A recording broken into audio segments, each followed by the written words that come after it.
ડાંગથી મહારાષ્ટ્ર તરફ જવાનો માર્ગ બંધ થઈ જતા પ્રવાસીઓ અટવાયા. ડાંગથી સાપુતારાથી મહારાષ્ટ્ર તરફનો માર્ગ બંધ થતા પ્રવાસીઓ અટવાયા. સાપુતારા, શિરડી અને નાસિકને જોડતો માર્ગ બંધ થયો છે.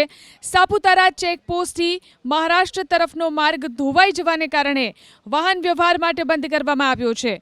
કાચા ડાયવર્ઝનવાળા માર્ગમાં અનેક વાહનો ફસાઈ જતા ભારે હાલાકી. ગુજરાત એસટીની બસને પણ સાપુતારા બસ સ્ટેશનમાં થંભાવી દેવામાં આવી છે. વૈકલ્પિક રસ્તો મળતા જ બસ વ્યવહાર ફરીથી શરૂ કરવાની જાહેરાત કરવામાં આવશે.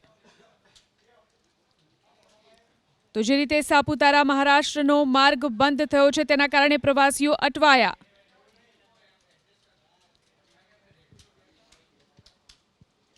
સાપુતારા ચેકપોસ્ટથી મહારાષ્ટ્ર તરફનો માર્ગ ધોવાઈ જવાને કારણે વાહન વ્યવહાર માટે બંધ કરવામાં આવ્યો છે.